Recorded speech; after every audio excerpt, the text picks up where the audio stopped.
देवियों और सज्जनों, सत सत नमन। आज मैं आत्म परिचय भाग 117 को लेकर आपके सामने उपस्थित हुआ हूं, जिसका विषय है भगवान सूर्य से जुड़ी हुई खरमास की कथा। तो सबसे पहले भगवान सूर्यदेव को नमस्कार करते हैं।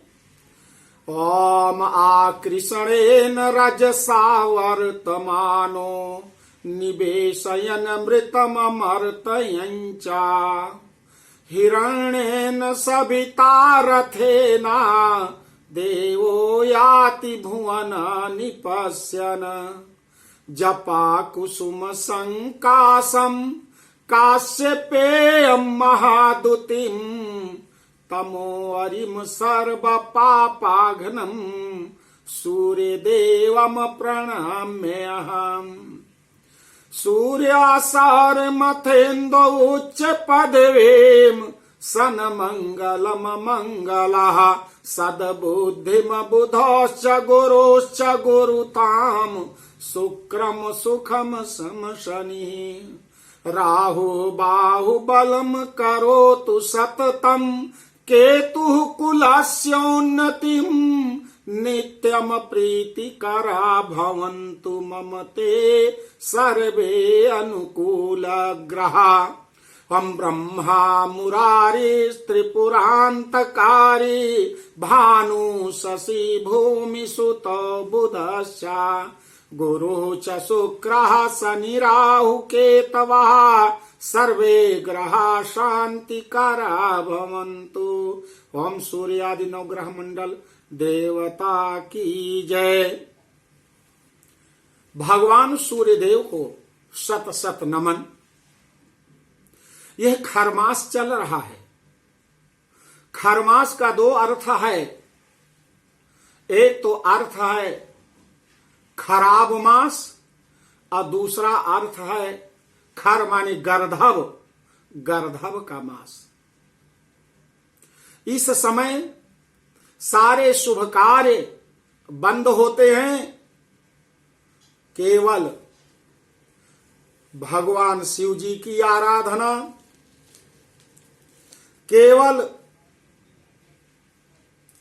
श्रीमद् गीता का पाठ, श्री राम पूजा, श्री शिव पूजन, कथा वाचन आदि का विशेष महत्व होता है। मार्कंडेय पुराण के अनुसार एक बार सूर्यदेव ने निश्चय किया कि संपूर्ण ब्रह्मांड की हम परिक्रमा करें।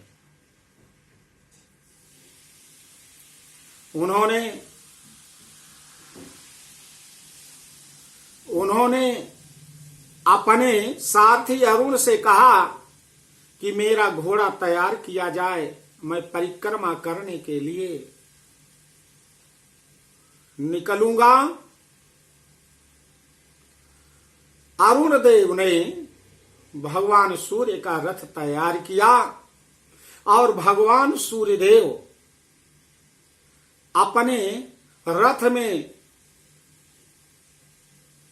जुते हुए सातों घोड़ों को देखा और रथ पर आरूढ़ हो गए तथा ब्रह्मांड की परिक्रमा करने के लिए निकल पड़े। चलते जा रहे हैं, चलते जा रहे हैं। बहुत तीव्र गति से सूर्यदेव का रथ चल रहा है।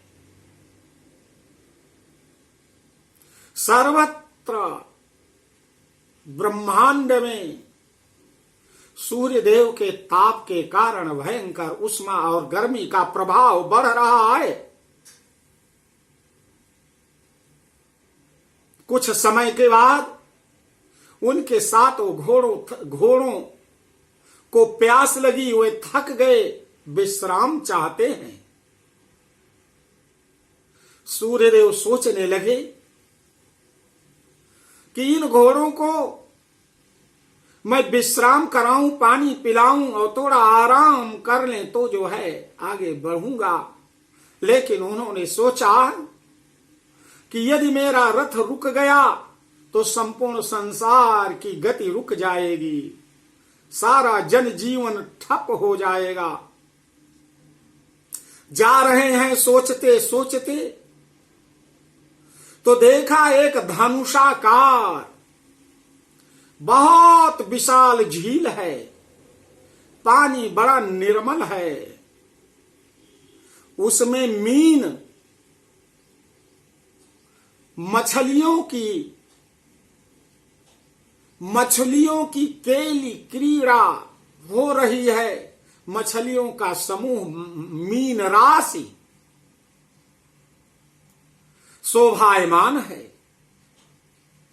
धनुषाकार उस धनु राशि के आकार में बहुत बड़ी झील है। उन्होंने सोचा यहीं पर अपने घोड़ों को विश्राम कराऊं, लेकिन सोच रहे हैं कि क्या करूं, घोड़े रुक जाएंगे तो हमारा रथ रुक जाएगा, जनजीवन ठप हो जाएगा, ब्रह्मा की रचना समाप्त हो जाएगी। बड़े चिंतित हो रहे हैं। अचानक वहां पर देखते हैं कि 7 खर, 7 गरधव घूम रहे हैं, घास चर रहे हैं, पानी पी रहे हैं। उन्हें देखकर सूर्यदेव को संतोष हुआ और सोचा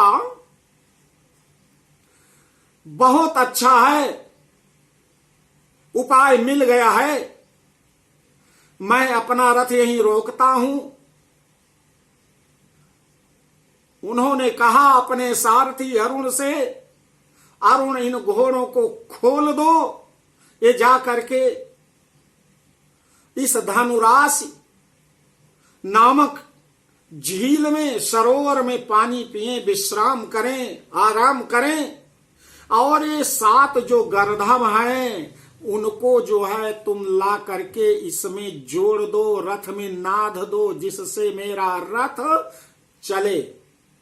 और पृथ्वी ब्रह्मांड गोल है, पुनः हम लौट करके यहीं पर आएंगे तो इन घोड़ों को अपने रथ में नाद लेना, जोड़ लेना और इन गरधवों को खोल देना।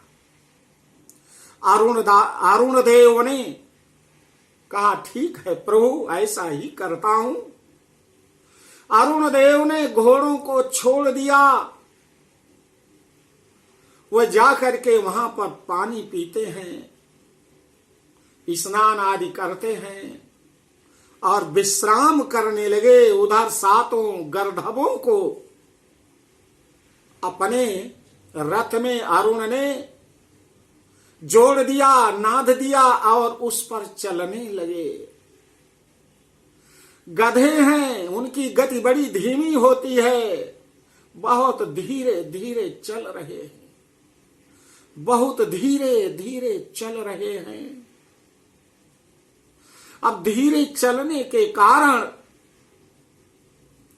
दिन जल्दी बीत जाता है, सूर्य का ताप कम हो जाता है, भयंकर तापमान गिर जाता है, भयंकर ठंडी हो जाती है, तापमान माइनस में चला जाता है, 1 डिग्री 2 डिग्री माइनस के नीचे भी पहुंच जाता है और बहुत जल्दी रात्रि हो जाती है। रात बड़ी हो गई, दिन छोटा हो गया। धीरे धीरे धीरे रुक नहीं सकता सूर्य भगवान का रथ, रुक नहीं सकता है आदित्य देव की गति, रुक नहीं सकता है मारतंड का ताप, लेकिन प्रभावहीन हो गया, ताप कम हो गया। इस गति से गर्दभ 1 महीने तक चलते रहे और 1 महीने के बाद पुनः वहां पर पहुंचते हैं। दूसरी तरफ देखा कि वो धनु राशि वाली जो झील है वहां पर मकर राशि की एक बहुत बड़ी झील दूसरी है, मकर राशि, उसके किनारे पहुंचते हैं तो उन गर्दभों में थोड़ी गति बढ़ जाती है और घूम करके वहीं पर आते हैं जहां से गर्दभों को उन्होंने अरुणदेव ने जोड़ा था रथ में, और अपने घोड़ों को रथ में जोड़ दिया, उन गर्दभों को मुक्त कर दिया और वो सूर्य भगवान के सातों घोड़े पुनः ऊर्जस्वित ऊर्जावान हो गए। विश्राम करने के पश्चात उनमें शक्ति आ गई और पुनः तीव्र गति से चलने लगे। सूर्यदेव का ताप बढ़ने लगा। इस प्रकार प्रत्येक वर्ष सौर मास में 1 महीने ये खरमास कहा जाता है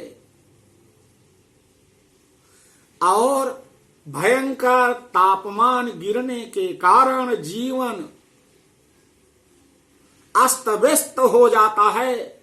लोग कांपते ठिठुरते अपने घरों में, पशु पक्षी सब पड़े रहते हैं, केवल भगवान शिव जी का स्मरण करते हैं।